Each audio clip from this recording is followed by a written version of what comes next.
Muy buenas tardes, televidentes del Caribe colombiano. Estamos, como todos los días, en Consultorio Jurídico, en los clics de Consultorio Jurídico. Víctor Julio, muy buenas tardes. Muy buenas tardes, Humberto, y muy buenas tardes, televidentes. En esta semana, queridos televidentes, vamos a hablar de un tema muy importante en la vida laboral de los trabajadores, que es el acoso laboral. Para ello nos acompaña la doctora Karina de la Rosa. La doctora de la Rosa es candidata a doctor de la Universidad Autónoma de Barcelona y catedrática y directora del área laboral de la Universidad del Norte de Barranquilla. Doctora de la Rosa, bienvenida. Gracias, Víctor, Humberto, gracias por la invitación. Doctora de la Rosa, ¿por qué no le explicamos a nuestros televidentes en qué consiste la figura del acoso laboral y cuáles son los bienes protegidos por esta ley?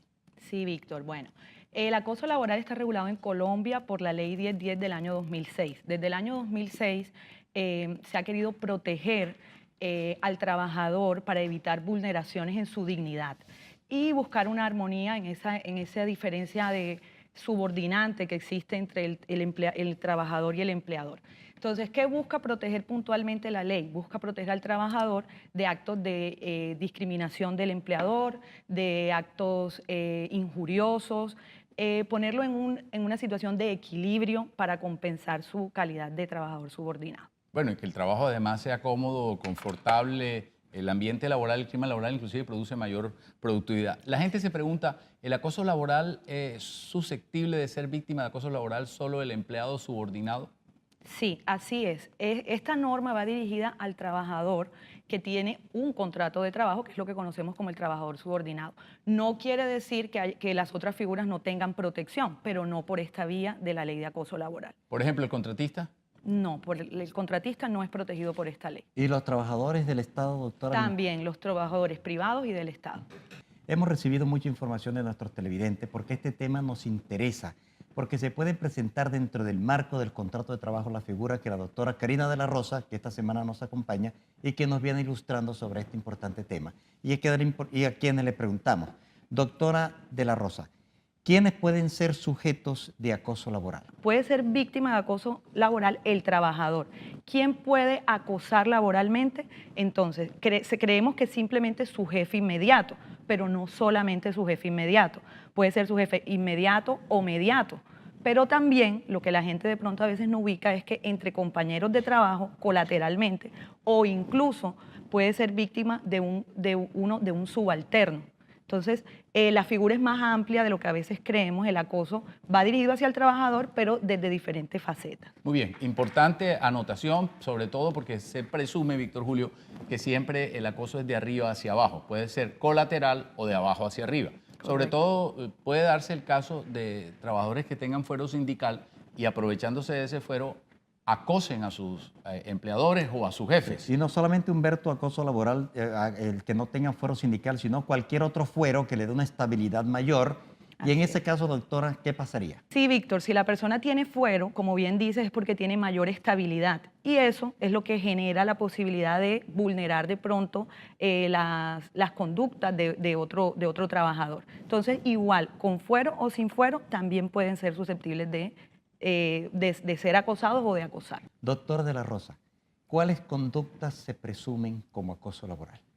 Bueno, Víctor, la norma habla de unas conductas genéricas como la discriminación, como los maltratos, como la desprotección, pero poniendo unos ejemplos, ¿qué conductas podrían ser tipificadas como acoso? Podríamos decir toda agresión física, agresiones verbales, todas aquellas órdenes que no estén justificadas, que no tengan una justificación, porque esta característica es importante, la justificación y la razonabilidad. Entonces, aquellas conductas persistentes, la persistencia en las conductas no adecuadas también es importante.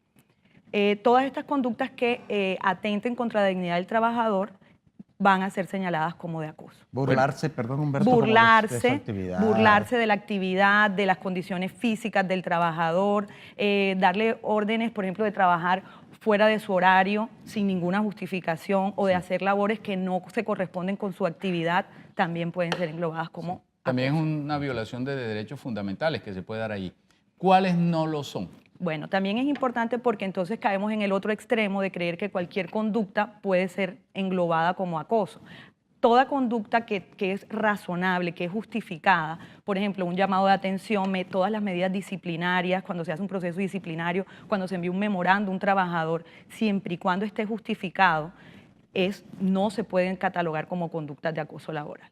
Hay quienes preguntamos, doctora de la Rosa, ¿qué medidas preventivas y correctivas se deben implementar en las empresas para evitar esta figura de acoso laboral? Fundamentalmente son dos las medidas que debe tener en cuenta la empresa. Por un lado, el reglamento de trabajo y por otro lado, los comités de convivencia. En el reglamento de trabajo debe haber un trámite, un procedimiento que el trabajador sabe y debe conocer, debe ser público el reglamento de trabajo, para que él sepa a qué instancias dentro de la empresa puede acudir ante una situación de acoso. Y asimismo está el comité de convivencia, que es un organismo paritario, o sea, conformado por representantes del empleador y del trabajador, en donde se va a exponer esta queja del trabajador y debe hacer un trámite objetivo y debe dar una solución al caso que se le denuncie. Doctora de la Rosa, ¿ante qué entidad o ante quién puede el trabajador presentar una denuncia por acoso laboral? Bueno, precisamente si la empresa está en regla y tiene esto y él conoce en el reglamento de trabajo, deberá acudir a ese comité. Si considera que tiene las garantías para hacerlo, sería lo idóneo. Si no considera que tiene las garantías, pues puede acudir ante el inspector de trabajo, sería una segunda instancia a quien acudir. Si la cuestión se escapa, pues también debemos resaltar que el acoso puede ser conciliable, o sea, puedo ir a un centro de conciliación donde puedo presentar la solicitud. Y digamos que una última instancia sería la judicial, acudir a un juez donde se expone o se denuncia la situación. Doctora Karina de la Rosa, muchísimas gracias por estar con nosotros hoy en los clips de Consultorio Jurídico. A ustedes televidentes, los vemos mañana de nuevo a las 6 de la tarde. Víctor Julio. En los nuevos clips de Consultorio Jurídico, acoso laboral.